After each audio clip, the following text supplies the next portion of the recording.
करेंगे प्रधानमंत्री मोदी। थोड़ी देर बाद छात्रों से संवाद की वो तस्वीरें भी हम आपको दिखाएंगे। बोर्ड परीक्षाओं से पहले छात्रों में जोश भरते हुए प्रधानमंत्री मोदी नजर आएंगे, तो देश भर के बच्चों के साथ बातचीत करेंगे प्रधानमंत्री। आने लग गए। It was really great. ऐसा है कि मैं कई वर्षों से 10th और 12th के जो बच्चे हैं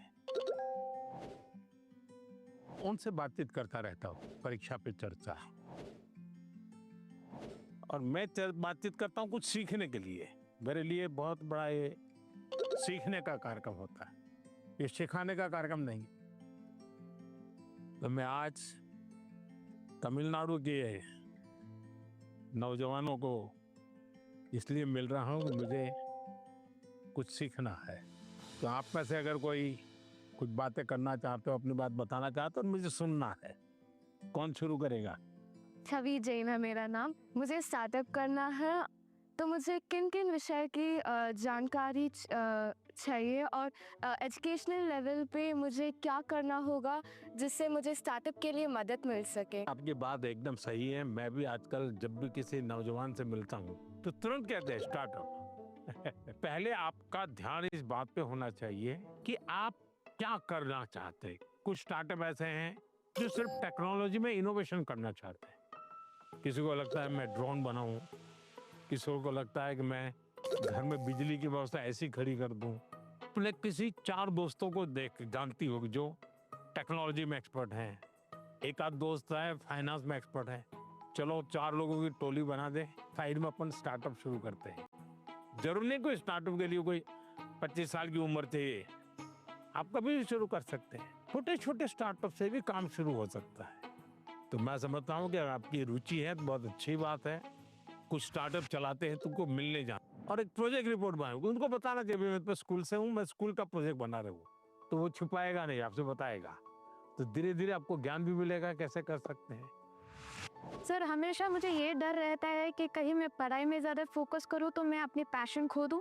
अगर मैं अपने पैशन पे ज़्यादा फोकस करूँ तो मेरी पढ़ाई छूट जाएगी। दोनों के बीच में बैलेंस कैसे लाऊं?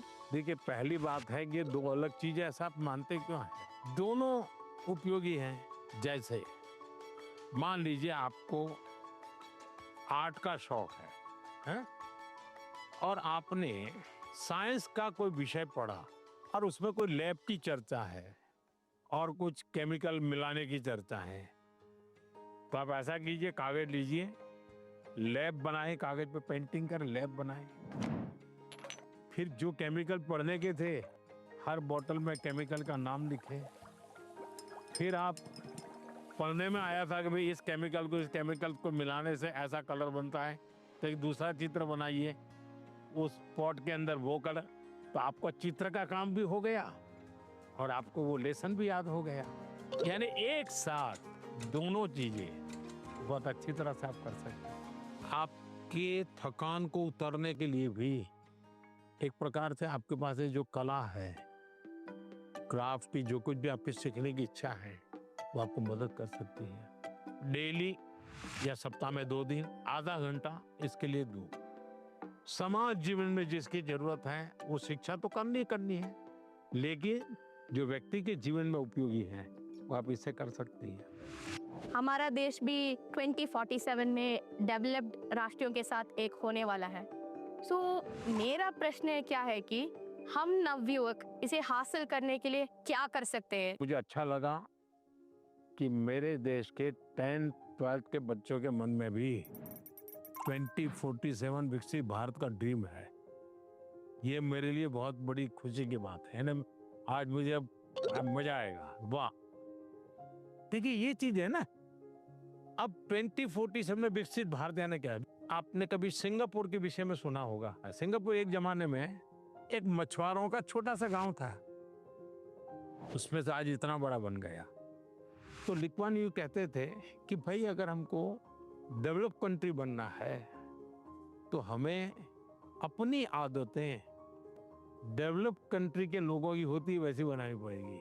हमें थर्ड वर्ल्ड कंट्री की तरह कहीं पर भी कूड़ा कचरा फेंक दिया, कहीं पर थूक दिया, ये नहीं चल सकता। सिर्फ कहीं जाना है, भाई यहाँ पर रेड लाइट है, मुझे स्कूटर खड़ा कर देना चाहिए। अब छोटी सी चीज है, कि भाई हम परिवार में तय करेंगे कि हमारे घर में खाने के बाद कुछ भी जूठा नहीं छोड़ेंगे। बताइए, सब लोग ऐसा करें तो कितना खाना बचेगा, कितना बड़ा फायदा होगा। तो एक नागरिक के नाते मैं अगर इन चीजों का जीवन में ठीक से पालन करूं तो मतलब कि मैं विकसित भारत के लिए कंट्रीब्यूट कर रहा हूं। अब जैसे वोकल फॉर लोकल, मैं मेरे देश की चीजें खरीदूंगा, मैं भारत में जो चीजें बनी उसको लूंगा। जैसे मैं कहता हूँ मेड इन इंडिया। अब कुछ लोग, पैसे वाले लोगों को लगता है दुबई में जाके शादी करेंगे। वहां हिंदुस्तान में क्या कमी है भाई?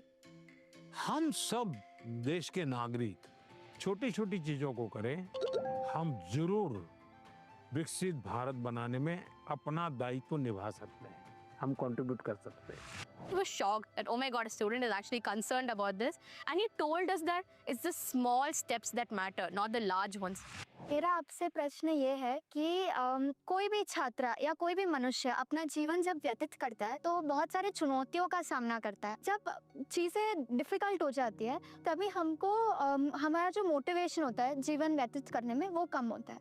तो ऐसी स्थिति में सफलता प्राप्त करने के लिए हमें मोटिवेशन की ज़रूरत है या अनुशासन की?